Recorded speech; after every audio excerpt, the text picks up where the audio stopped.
सुप्रभात प्रिय विद्यार्थियों। आज हम भाषा विज्ञान के अध्ययन की दिशाओं के बारे में बात करेंगे।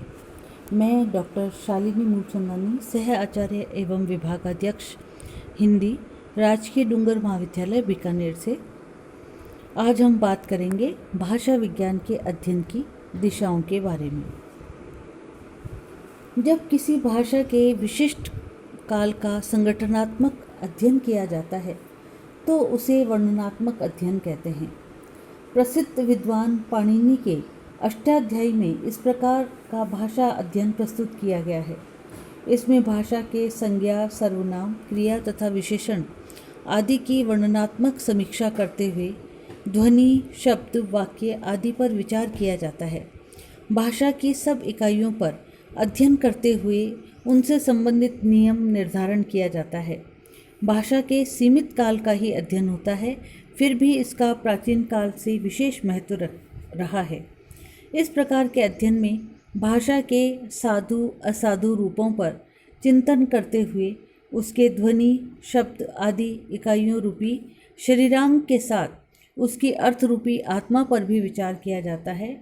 वर्तमान समय में वर्णनात्मक पद्धति के भाषा अध्ययन की ओर विद्वानों का विशेष झुकाव दिखाई देता है।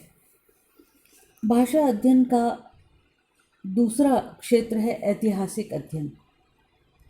इस पद्धति में भाषा विशेष के काल क्रमिक विकास का अध्ययन किया जाता है। यदि किसी विशेष भाषा के कालों के विवरणात्मक अध्ययन को कालक्रम से व्यवस्थित कर दिया जाए तो ऐतिहासिक अध्ययन हो जाएगा। भाषा विकास या परिवर्तन की विभिन्न धाराओं का अध्ययन इसी पद्धति से होता है। भारतीय आर्य भाषाओं के विकास क्रम में हिंदी का अध्ययन करना चाहें तो इसी पद्धति से वैदिक संस्कृत, लौकिक संस्कृत, प्राकृत, अपभ्रंश भाषाओं पर विचार करते हुए हिंदी भाषा का अध्ययन किया जाएगा।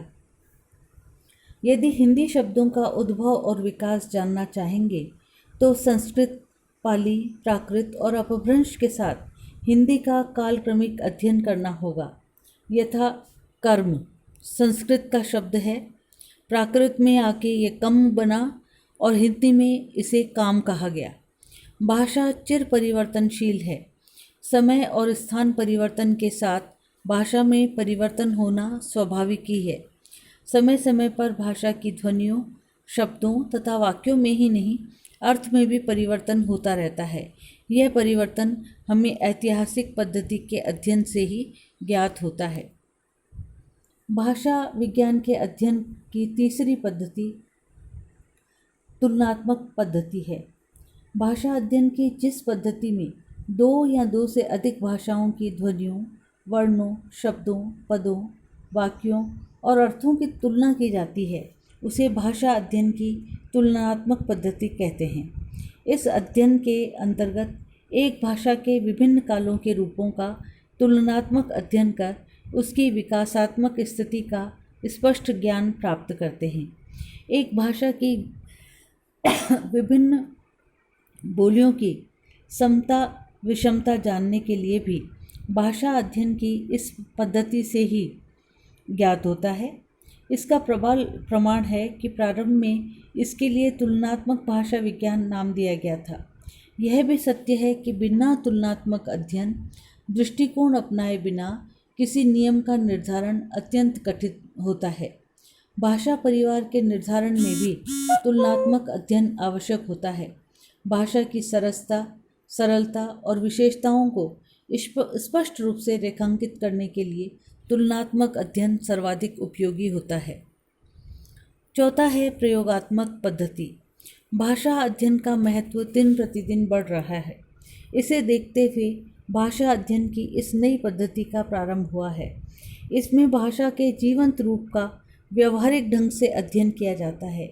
यह अध्ययन किसी क्षेत्र विशेष से जुड़ा होता है, इसलिए इसे क्षेत्रीय कार्य कहते हैं।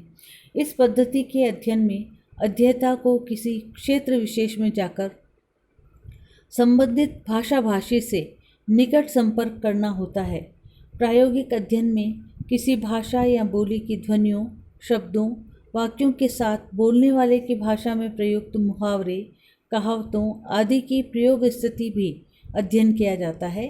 प्रयोगात्मक अध्ययन से ही विभिन्न बोलियों की सहजता, स्वाभाविकता तथा अभिव्यक्ति की स्पष्टता की बात सामने आ रही है।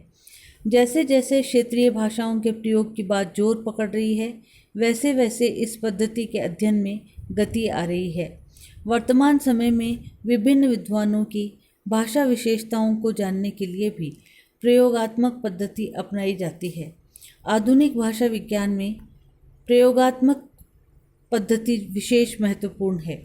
पांचवी है संरचनात्मक पद्धति। जिस पद्धति में भाषा की संरचना के आधार पर अध्ययन किया जाए उसे भाषा अध्ययन की संरचनात्मक पद्धति कहते हैं। भाषा अध्ययन की यह पद्धति भाषा की विभिन्न इकाइयों के सूक्ष्म चिंतन पर आधारित है। इसमें भाषा का विवेचन और विश्लेषण संगठनात्मक दृष्टिकोण से करते हैं। भाषा के संरचनात्मक अध्ययन में पारस्परिक संबद्धता पर विशेष ध्यान दिया जाता है।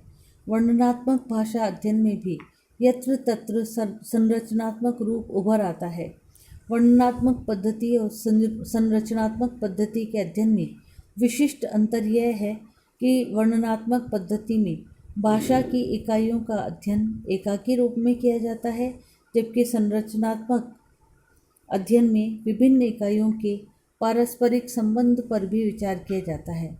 जैसे काम शब्द के संरचनात्मक अध्ययन में इसके विभिन्न ध्वनि चिन्हों क प्लस आ प्लस म प्लस अ के लिखित तथा विभिन्न ध्वनियों क प्लस आ प्लस म के उच्चरित रूप पर चिंतन करते हैं। इस प्रकार शब्द संरचना के अध्ययन में उससे संबंधित ध्वनियों के साथ वाक्यों के प्रयोग की स्थिति पर भी विचार करते हैं। इससे उक्त शब्द के लिखित और उच्चरित रूपों का सुस्पष्ट प्रमाण मिल जाता है। वर्तमान समय में भाषा अध्ययन की संरचनात्मक पद्धति पर विशेष बल दिया जा रहा है। धन्यवाद बच्चों।